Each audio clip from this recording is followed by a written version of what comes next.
Kini lonke elilaleleyo lababukeleyo thanda ukulibingelela ngilifisela umnyaka omutsha. Yebo sokwedlule inyanga elamaviki amabili kodwa siyambonga uThixo osigcinileyo. Namhlanje ngifisa ukulandela isihloko esithi sona nxa kufiwe. Nxa kufiwe siyezwakala ukubana sihletshunwe phakathi naphakathi komuca. Kukhona okwenzakeleyo phambi kwalesi sihloko kanti kukhona futhi okuzalandela ngemva kwesihloko. Kodwa ke nxa sifuna ukubana sikuchasise kakuhle ukuthi nxa kufiwe kuyini okwenzakalayo. Ake sichasise khona ukuthi kanti khona ukufa kuyini.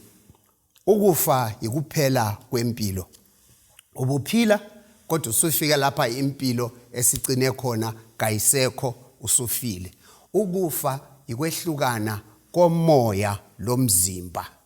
Nxa njoba kunje nje mphila ngiyaphila ngoba inyama yami lo moya kuhlangene. Kodwa nxa khonokho kokubili kungehlukana ukufa sokwenzakele. Sibaleni ke lapha encwadini kaMtshumayeli isahluko ngesika 9 iverse ngelika 5 kulandele elika 6. Umtshumayeli isahluko ngesika 9 iverse ngelika 5 kulandele elika 6. Ithi yona bonke abaphilayo bayakwazi ukuthi baza kufa kanti abafileyo kabazi lutho njalo kabaselawo umvuzo kwabaphilayo. Eka 6 bisisithi yona ngitsho lothando lwabo inzondo lomona konke kuchabalele kakusekho.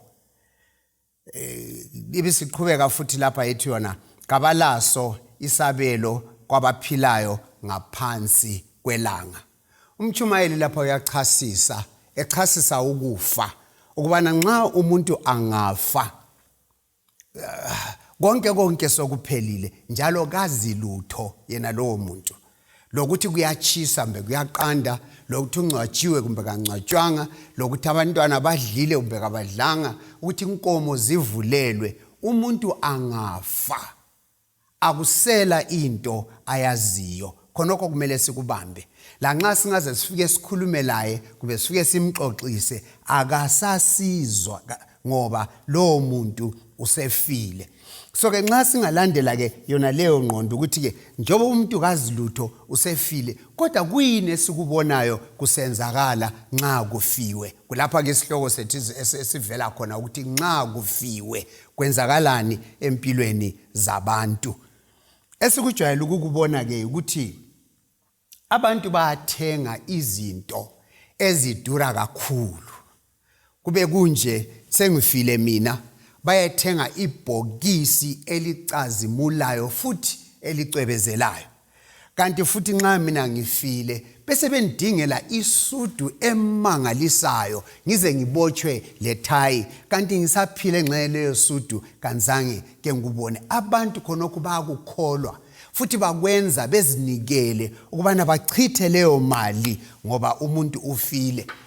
Abakaze bamthengela amaflowers izalukazi eziningi lamaxhego ngitsho lamadoda lamanini abanengi bayafa bengazange bake balibone iflowers elilodwa.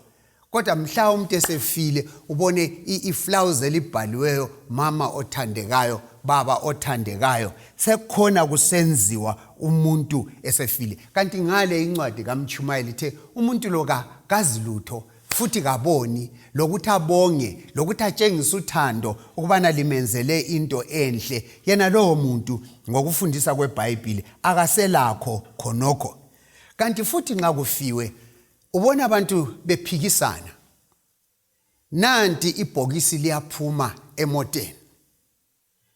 Bayabuzana ke ukuthi njengoba sesihamba kuqala inyawo kumbe kuqala ikhanda. Omunye ngathi hayi ikhanda. Bathi bayachibile kumina athi inyawo. Ufice sokulenkani enkulu ngenxa yokubana kuqala inyawo kumbe kuqala ikhanda. Kanti la khona emangcwabeni amakhanda aya ngaphi? Ayale. Kanti zonke lezo zinto nxa njoba silandela ingqondo yokuthi umuntu lo ufile. Kakukho ekungaphambanisa ukufa kwakhe. Abanye bathi bona kuyamvalela igedi lezulu. Kakukho into enjalo.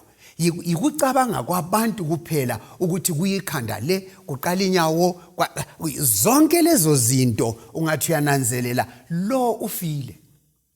Akulanto ezakwenzakala ngokusinyawo lebhokisi le, kakulanto ezakwenzakala. Futhi nxa kufiwe kwesinye isikhathi uyezwa abantu bebala ama message, bebala belandisa izinto. Ake sithi yimi emfileyo, awu jahala komsimanga, besikuthanda, ususichile, sizasala sesilobani. Kumbe ngabangani bami, kumbe izihlobo zami, bonke bazakhuluma kwangani ngizavuma ngithi hayi ngizwile majaha kulungile. Kanti hayi umuntu lo ufile. Labangazange bangikhulumise ngisaphila, ufice sibili bayafaka imessage kudala amabhokisi umuntu ofile engakavalelwa ukuthi abanye babekhothama bange isidumbu. Ephila awuzange umange, usefile khona umtshonela phansi usithi uyamanga.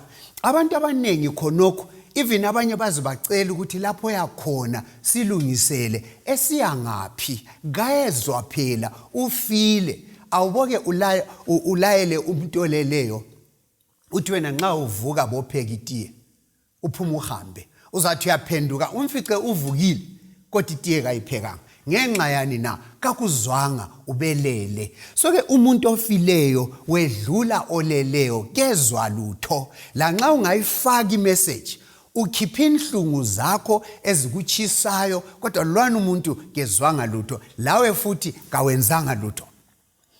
Abanye ke nxa umuntu efile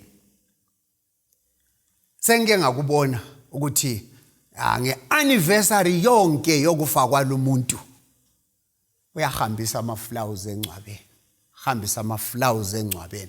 Uyathe uyabuza ukuthi uwapha bani? Akucaci ngoba uyakwazi ukuthi umuntu luvile. So ke ama-flowers la uwapha bani? Ngake ngangcwaba kwenye indawo ezweni lakithi khonapha. Ibhokisi ingcwaba seligejiwe, ibhokisi lingakehli, wangena omunye elezihlahla, walungisa izihlahla leziyana angena lazo. Uthe esephuma, waphuma ke so ibhokisi selingena phakathi, esithi yena ubefaka izihlahla zomdeni, izihlahla zesiko lakibo okumele nxalo engcwatshwa ziyesebenza khona le phansi, zimvikele zimlwele. Kanti hayi isifundo sanamhlanje ofileyo ulele kazi lutho, futhi uzabola aphele kungasali lutho. So lezo zihlahla ikugabaza nje. Kanti kwenye futhi indawo khonapho kwakuyime ntshumayela emncwabeni, sengiready nje ukuthi ngizakuthi ibhokisi kabalisondeze lehle. Omnye waphakamisa izandla wathi sicela ume kancinyane, ngiyema-ke kancinyane. Kanti ngizwile omnye sithena yena ukhona yini olegwayi? Omnye wathi ye ngilalo. Bamcuphela ke walifaka ezandleni. Wasebuya ephethe okuludengezi. Okuludengezi lokhu kwakulotshwadlanyana obungasuthisile nyoni, idrop nje okulichitshana kotshwala, wehla waya phakathi. Egodini leliyana babenze nje okuliwindi, okulubhalo okuncinyane.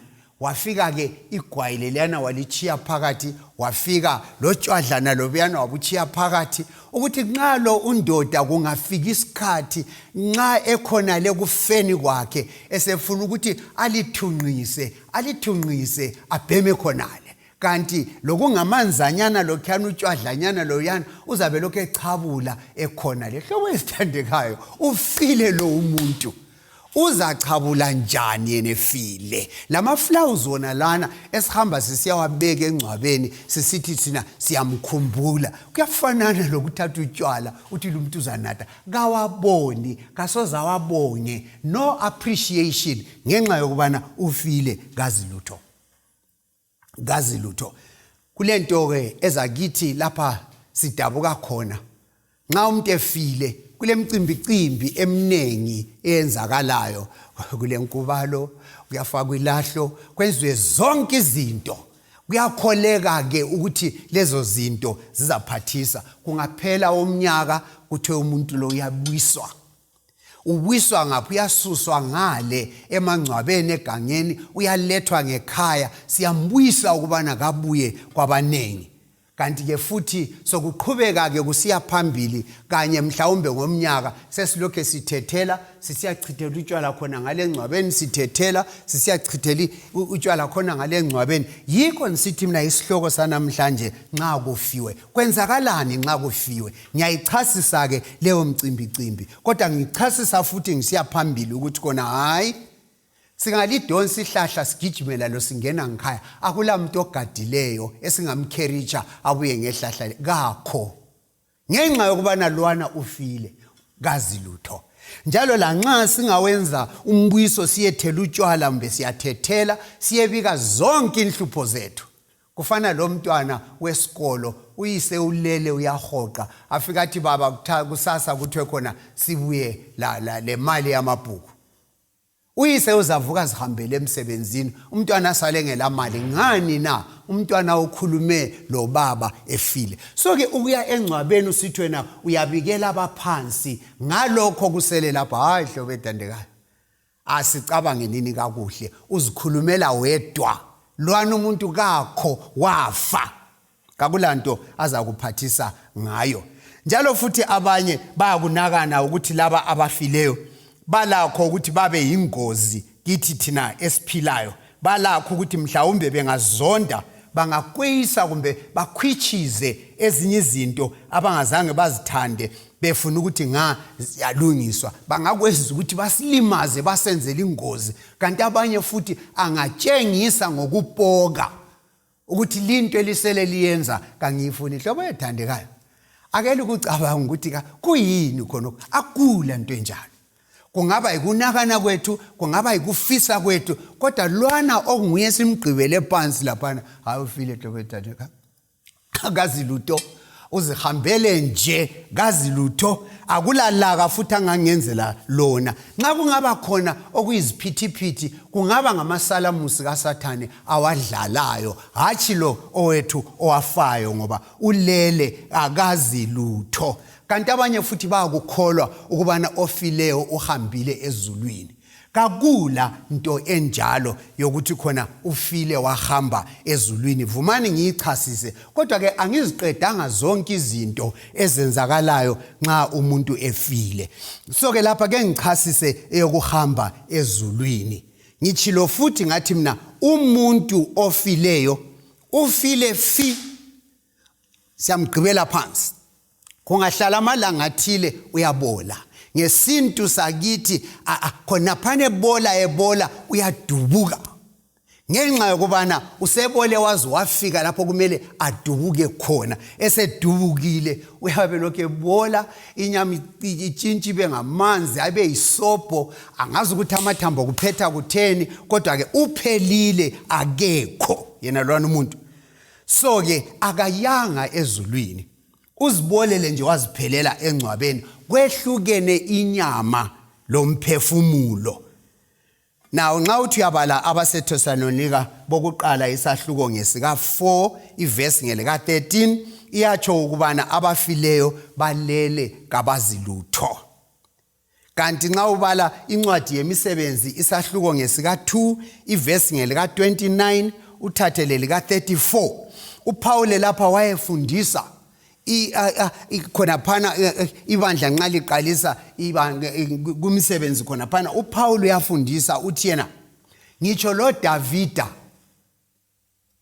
onguye sibile simkhangeleyo ukubana nguye iBhayibheli ethi ngumngane kaThixo uDavida ngokwakhe wafa wangcwatshwa akayanga ezulwini lengcwaba lakhe nanti silalo la uyala umpostoli lapha ukuthi uDavida yena lona eseduze iBhayibheli izimchasisa ukuthi lesi yisihlobo lomngane kaThixo wafa samngcwaba nanti lengcwaba lakhe akayanga uDavida ezulwini. Iyakuchasisa ivesi ngelika 34 ukuthi akayanga uDavida ezulwini. So nxa umngane kaThixo uDavida esifa, yena ngumngane kaThixo, uThixo kumele ahlaphangise ukuthi kabuye ngoba ngumngane wami. Kodwa yena lo seduze laye ongumngane wakhe uhlalela nje abole aphele lengcwaba lakhe nanti. Chasisa iBhayibheli ukuthi kayanga ezulwini. So sihlobo esithandekayo, asiyekele ukuziduduza ngezinto ezingekho sithi thina ofileyo uhambile ezulwini. Akula ngaphandle kwemnakano lezifiso zethu, kodwa akula. iBhayibheli yakwala khonokho ukuthi kakula. Ake sikhangele ngoJesu. uJesu esahamba lapha emhlabeni, umngane wakhe uLazaro wafa ngokubhala kukaJohane 11. Esefile uLazaro, ngabe kuthiwa abafileyo bayahamba ezulwini. Qiniso lonke kwakungadingeki ukuthi amphendukise athi come back, buya buya buya. Umhluphelana ukuthi kabuye, kuyachisa lapha ilanga liyachisa, kuyaqanda la, izulu kalini, kulendlala, kuyahlutshekwa la. So uJesu umenzelana ulunya amsuse ezulwini amlethe emhlabeni. Kuyibufakazi obucacileyo ukuthi uLazaro ufile akayanga ezulwini, usengcwabeni. Yikho uJesu embiza ukubana hayi kabuye kwabaphilayo ngoba ufile usengcwabeni. Isibonelo sokuqala. Isibonelo sesibili sifuna ukukhangela ngaye uJesu ngokwakhe. uJesu uyafa, uyangcwatshwa, uyahlala 3 days engcwabeni. Ngokubhala kukaJohane 20 ivesi ngelika 17. 3 days uJesu esengcwabeni. Nxa evuka uJesu ngosuku lwesithathu, ngosuku lokuqala lweviki, uyavuka uJesu. Unina uthi amgijimela ukuthi amdumele uthi ungangibambi, angafiki kubaba, ungambambi. So ke nxa yena umnikazi wezulu uJesu ngokwakhe esifa angahambe ekhaya, osezahamba ke ngubani uJesu engahamba? Kulapho kulohlupho khona hlobo ezithandekayo. Nangu umnikazi wezulu, nguye lamakhiye wezulu, nguye sibili kungakibo indawo yakhe. Uyafa. Amalanga azabe mathathu. Bathi bayamdumela athi kangafiki ekhaya, manini angafiki ezulwini. So iBhayibheli yakufundisa ukuthi ngitsho lo Jesu ngokwakhe wafa efile khona phana akayanga ezulwini. So akakho ozahamba ezulwini. Kanti nxa ufunda iBhayibheli ikuphinda phindile kanengi ukuthi nxa uJesu esiza ngokwesibili, abafileyo abamthandayo bazavuka, bahambela bekhaya. Bazavuka emangcwabeni bahambela bekhaya. Hambe bala abaseThesalonika bokuqala isahluko ngesika 4, uphinde ubale abaseKorinto bokuqala isahluko ngesika 15. uPaul uyachasisa, echasisela amabandla kulezo zigaba ukwenzela ukuthi lathi sikwazi ukubana kukhona ukuvuka kwabalungileyo kwabafileyo. Nxa bevuka laphana bayahamba ezulwini. Kanti futhi kukhona ukuvuka kwababi bevuka emangcwabeni. So lapha kucasisa ukuthi kukhona ukuvuka kwamaqembu ayi2. Qembu number 1 ngabalungileyo bahamba ezulwini. Qembu number 2 ngababi, labo baya ekubhujisweni. So ke la nxa singaze siyabathanda siyabafisela ukuthi Nkosi ake ube lo musa kibo, ubatshintshe nje, ubaguqule labo bahambe ensindisweni, kungaba izifiso lezo. Kodwa kakukho okunjalo lokuthi nje bakatsakatse ngoswazi oluncinyane bangazibuhlungu busibaxolela bahambe bayejoy, akula nto enjalo. Abalungileyo bavukile engcwabeni bahamba loJesu. Ababi bavukile engcwabeni baya ekubhujisweni. Khonokana sikubambe. So ke asibuyeleni kwabalungileyo, bafile baya engcwabeni, uJesu sesiza, kuthiwa khona kukhona uvuko. right? Asicabange nini? Nxa kade behambile ekhaya ezulwini, uJesu laye esezulwini, why waste time? Udingani la yena abantu elabo khonale? Nxa bekwenye side khonale ezulwini laye kwenye side bekhonale bengahluphanga ngapha kabahle bahlangane baqedelane khonale than ukuthi bathi bona bayeza la. Kumbe uJesu athena gijimani hambani ezigqibele emangcwabeni senisiza akula nto enjalo hlobo ethandeka kayikho. So ke kucasisa ukuthi njengoba ezakuza uyatsho ukuthi inhliziyo zenu mazingakhathazeki, ngiyahamba ngiyekhaya kodwa ngizaphenduka ngizolilanda. Ubalanda njani besezulwini? So ke kucaca kube segcekeni ukuthi ofileyo akakho ezulwini. Simgqibele usengcwabeni lakhe, ufile. Nxa uJesu esesiza wazifaka lezibonakaliso ukuthi nxa sengizakuza lizabona ngo1, libone ngo2, lizabona ngo3, libone ngo4.